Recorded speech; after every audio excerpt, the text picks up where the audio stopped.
a struggling taxi driver receives an unexpected gift from Barron Trump. Their lives will never be the same. Max Green, a 45-year-old struggling taxi driver, is having the worst day of his life.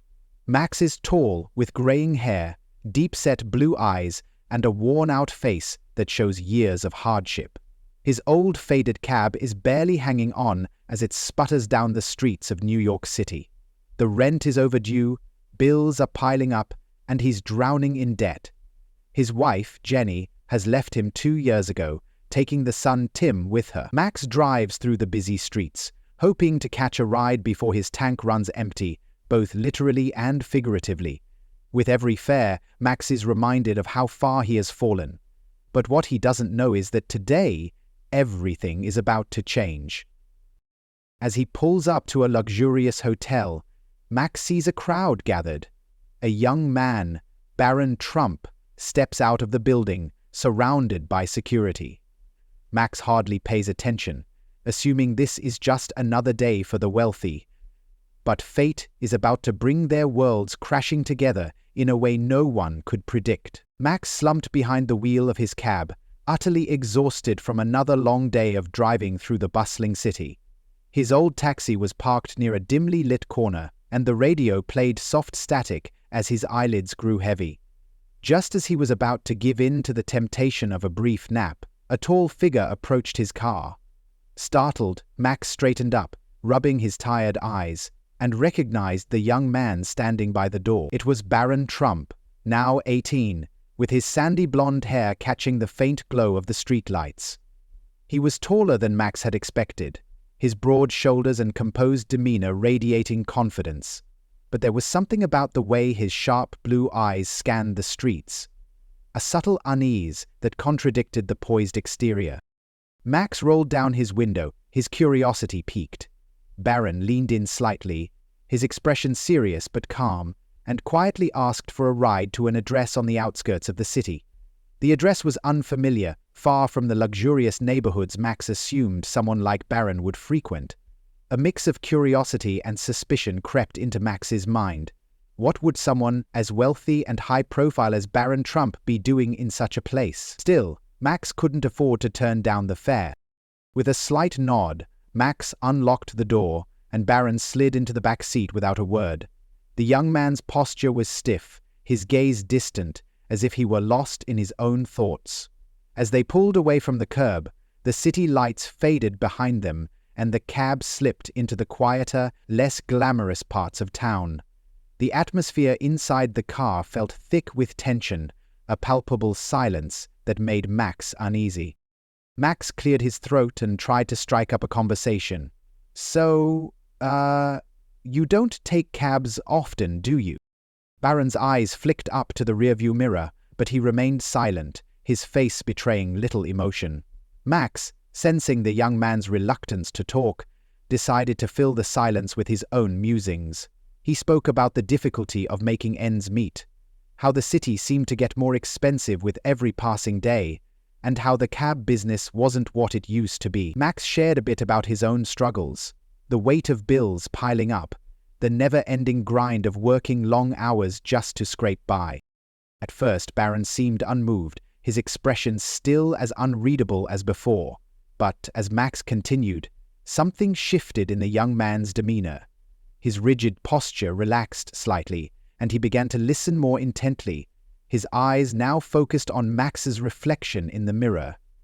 The hardened, distant mask Barron wore seemed to crack, revealing a glimmer of empathy underneath. He nodded occasionally, offering small gestures of understanding, though his own thoughts remained a mystery. Max, now more comfortable, glanced at Barron again, curious about the sudden change in the young man's attitude. "You ever feel like everything's just too much?" Max asked, his voice softer now, more personal.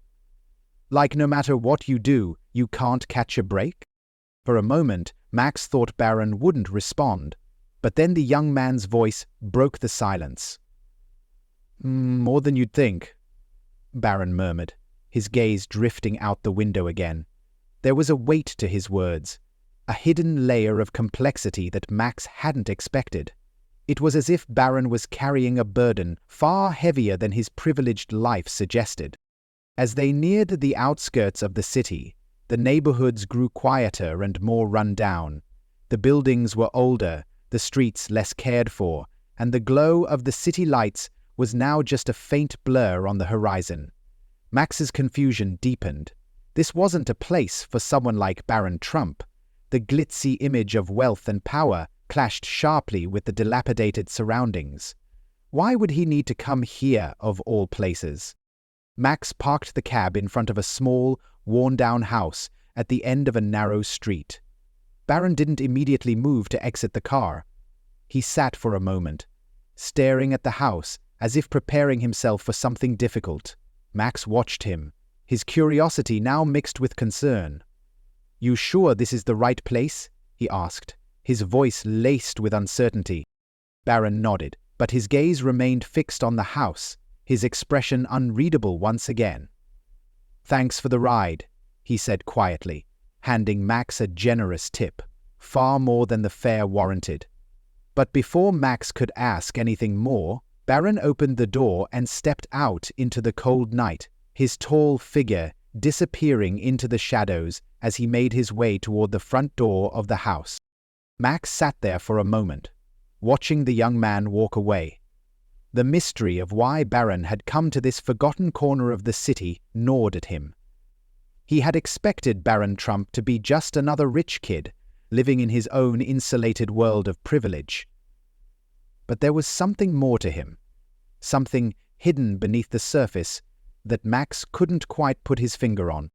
As he drove away, Max couldn't shake the feeling that whatever Barron was facing, it was something far deeper than Max had imagined.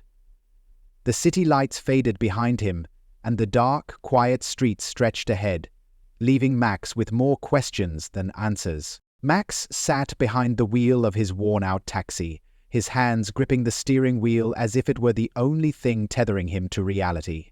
The rain had begun to drizzle softly against the windshield, creating a rhythmic pattern that mirrored the internal storm brewing in his mind. Should he drive away? He had dropped off Barron Trump, and though the encounter had been strange, Max was ready to return to his usual routine, chasing fares, dodging the creeping despair that came with never getting ahead. But something kept him parked there, a gut feeling that the story wasn't over. As Max weighed the decision, there was a soft knock on his window. Startled, he turned to see Barron standing outside in the rain, his tall frame hunched slightly as if the weight of the world had settled on his shoulders. Max hesitated, unsure whether to roll down the window or pretend he hadn't noticed. Before he could make up his mind, Barron motioned for him to lower it. With a sigh, Max pressed the button, the window slowly gliding down, letting in the cool, damp air. "Hey." Barron didn't speak at first. Instead, he reached into his coat pocket and pulled out a simple white envelope. Without a word, he handed it through the open window. Max took it, feeling the weight of the moment settle over him like a thick fog. His hands trembled slightly as he held the envelope, his mind racing with 1,000 questions. What could this possibly be? Why was Barron Trump giving him anything? For a moment, Max considered handing it back, his pride flaring up. But something in Barron's eyes, a quiet, unspoken understanding, made him pause. With shaky fingers, Max tore open the envelope, and inside was a check. His breath caught in his throat as he saw the amount written neatly in bold numbers. $50,000. Max's heart pounded in his chest. His mind struggled to process what he was seeing. $50,000? For him? His entire body felt frozen in place, his fingers gripping the check as if it might vanish if he didn't hold onto it tightly enough. He stared at the number, then back at Barron, who stood silently in the rain, his expression calm but unreadable. What is this?" Max stammered, his voice barely above a whisper. His throat felt tight, emotions welling up inside him. threatening to spill over. Barron shifted slightly, his hands now resting in the pockets of his coat. "It's not charity," Barron said softly, his voice carrying a quiet strength. "And it's not pity either. I've seen the way the world works, Max. Sometimes it knocks people down, and sometimes they don't get back up. But I believe in second chances." Max blinked, tears beginning to blur his vision. He couldn't believe what he was hearing. A second chance? He had spent so many years scraping by, feeling like the world was indifferent to his struggles. And now, standing before him was someone who, on the surface, had everything: money, fame, power. Yet here he was, offering Max a lifeline. Barron continued, his voice steady but tinged with something deeper. "I know what it's like to lose too. Maybe not financially, but I've lost things that money can't fix." His blue eyes, once so distant and guarded, now held a vulnerability that Max hadn't seen before. "Pain comes in different forms, but I think everyone deserves a chance to find their way out of it." Max's throat tightened even more as the weight of Barron's words hit him. His voice cracked as he tried to speak, but all that came out was a choked, "Thank you. I don't even know what to say." For a long moment, Barron just nodded, his eyes softening. "You don't have to say anything," he replied, his tone gentle. "Just make the most of it." With that, Barron turned and walked away, his figure disappearing into the rain. Max watched him go, the check still clutched tightly in his hand. The sound of the rain against the car roof seemed to grow louder, but inside the cab, there was only silence. Tears streamed down Max's face, hot and fast, a flood of emotion he hadn't felt in years: gratitude, disbelief, hope. It all surged through him at once, overwhelming him. The check in his hand wasn't just money. It was a symbol of something far greater. It was a reminder that the world wasn't as cold and uncaring as he had thought, that even in the darkest corners, there were still people who could surprise you. As he sat there, tears rolling down his cheeks, Max realized that everything he had believed about life, about people, was shifting. He had always assumed that those with power and wealth lived in a different universe, far removed from the struggles of people like him. But Barron had proven him wrong. He had shown empathy, understanding, and kindness in a way Max never expected. With trembling hands, Max gently placed the check on the passenger seat and wiped his face. His chest still ached from the surge of emotions, but for the first time in years, he felt something unfamiliar: hope. The rain continued to fall, but to Max, it no longer felt like a cold reminder of life's hardships. Instead, it felt like a cleansing, a new beginning. The road ahead was uncertain, but for the first time in a long time, Max felt like he had a chance to change his path. Days turn into weeks, and Max's life begins to shift in ways he never thought possible. The first change is subtle. He no longer wakes up with the same crushing sense of dread that used to greet him each morning. Instead, there's a lightness to his step, a sense of purpose that hadn't been there in years. With the check Barron had given him, Max is able to make long overdue repairs to his taxi. He replaces the worn tires, fixes the sputtering engine, and gives the cab a fresh coat of paint. It feels like a symbol of his own renewal, a reflection of the transformation he's undergoing. But the changes don't stop there. With his debts cleared, Max finally has the breathing room to start thinking about the future. He uses part of the money to launch a small delivery service, something he had always dreamed of doing, but never had the means to pursue. It starts slow at first, just him and a few loyal customers, but word spreads quickly in the neighborhood.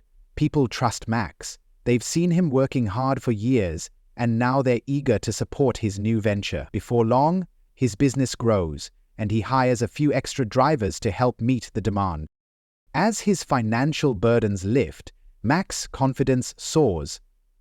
He's no longer just the struggling cab driver barely scraping by. He's a business owner, someone who's taken control of his life, and that sense of accomplishment radiates through every aspect of his world. For the first time in years, he feels proud of who he is.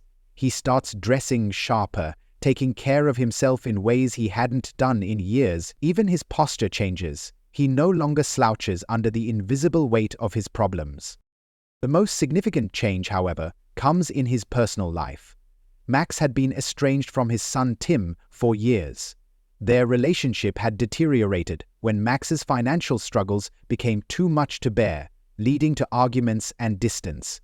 But, with his newfound stability, Max reaches out to Tim, and slowly, cautiously, they begin to reconnect.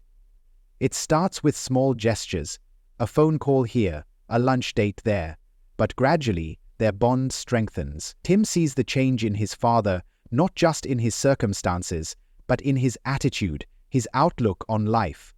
The bitterness and resentment that once clouded their relationship begin to fade, replaced by understanding and forgiveness. Max feels like a man reborn.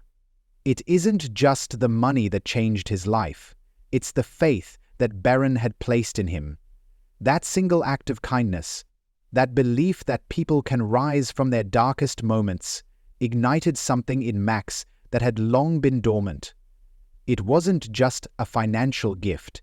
It was the reminder that he was still capable of more, that he could still rebuild his life. Meanwhile, across the city, Barron Trump watches from a distance. He doesn't seek out recognition or thanks for what he's done. That was never the point. Barron's life had always been filled with public attention.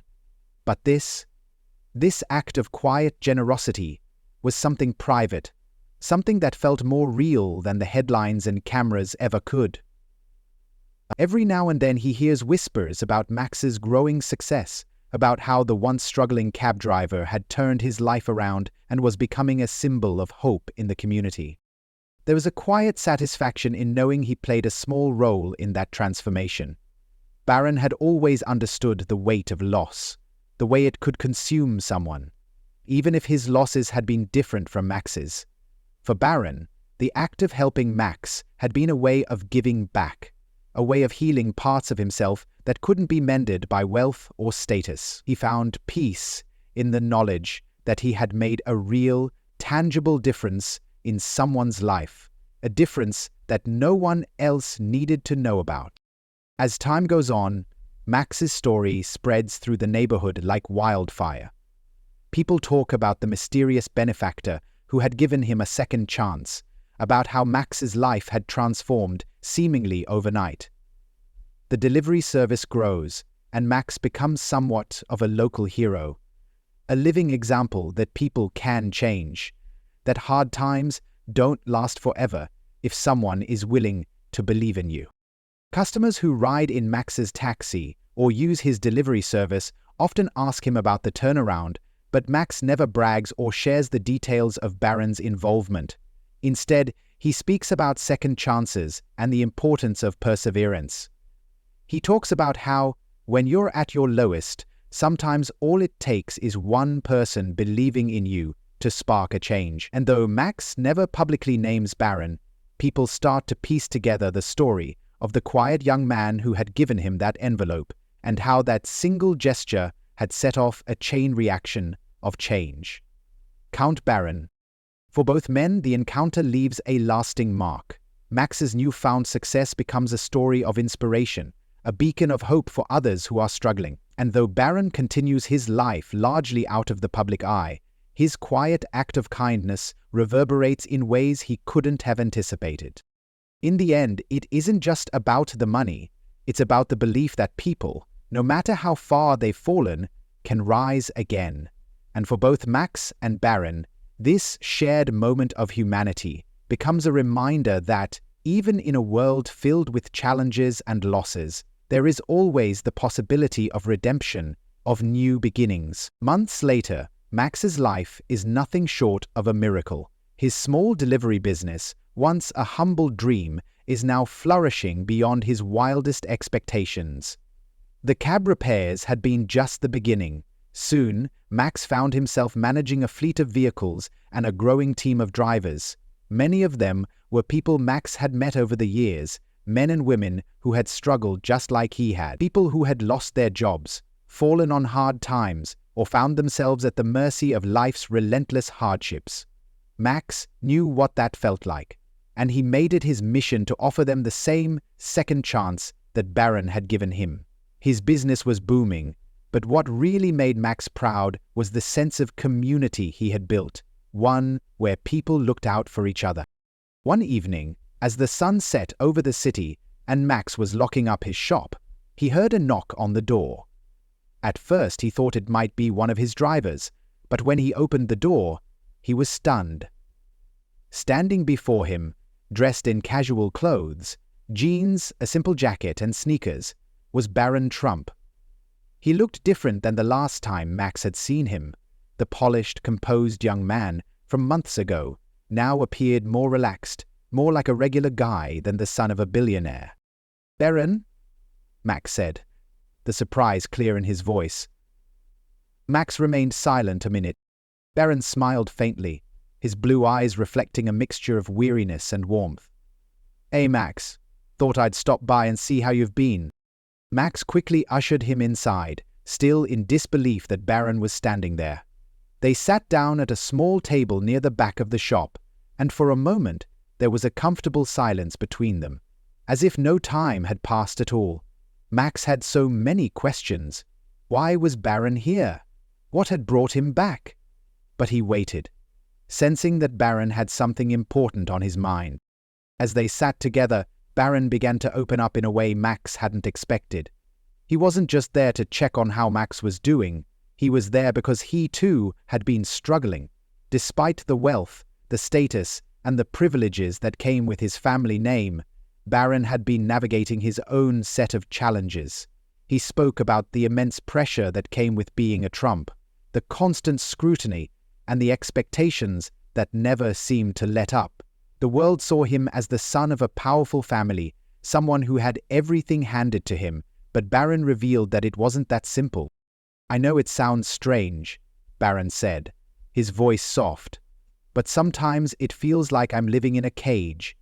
There are all these expectations, and no matter what I do, it's never enough. I thought having all of this stuff would make things easier, but it doesn't fix what's going on inside." Max listened intently, nodding in understanding. He had always seen Barron as someone who had everything, a young man born into unimaginable privilege. But now, sitting across from him, Barron seemed more human than ever. He wasn't some untouchable figure. He was just a person, trying to figure out his place in the world, just like everyone else. "You know," Max began, his voice thoughtful, "I used to think that money was the answer to everything. When I was at my lowest, I thought if I could just get a break, everything would be fine. But after you helped me, I realized it wasn't just the money that changed my life. It was the belief that someone like you, a total stranger, could see value in me even when I couldn't see it in myself." Barron looked down at his hands, processing Max's words. There was a vulnerability in his expression, one that Max hadn't seen before.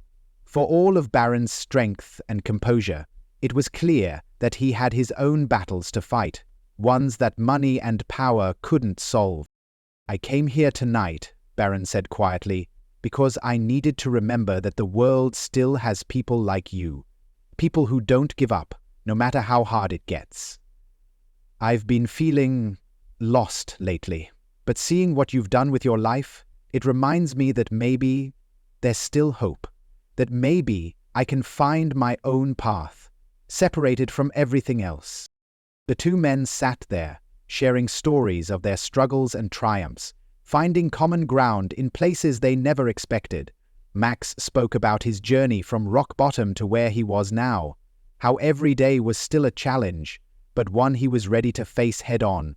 Barron, in turn, shared the weight of living in the shadow of his family name, the constant pressure to live up to the Trump legacy, and the personal battles he fought in silence. What started as a quiet reunion soon became a deep, heartfelt conversation. They talked about loss, about redemption, about the things that truly matter in life. For the first time in a long while, Barron didn't feel like he had to be Barron Trump. He could just be himself, a young man trying to make sense of the world. And for Max, it was a reminder that no matter how different their lives seemed on the surface, they were both navigating the same human experience, one of struggle, growth, and the search for meaning. By the time the night drew to a close, both men felt a profound sense of connection. They had changed each other's lives in ways they couldn't have predicted. Max had gained a second chance at life, while Barron had found a sense of peace, knowing that his act of kindness had created something far greater than either of them could have imagined. As Barron stood to leave, Max stopped him for a moment. "You know, Barron," he said, his voice filled with gratitude, "you didn't just help me start over. You showed me that we're all in this together, no matter where we come from." Barron smiled, nodding in agreement. "And you showed me that no matter how lost you feel, there's always a way forward." With that, Barron turned and walked out into the night, leaving Max standing at the door, watching him go. As the door closed behind him, Max couldn't help but feel that their encounter had been more than just a chance meeting. It had been a turning point for both of them. Proof that, no matter how different their worlds were, they had found something in each other that would carry them forward.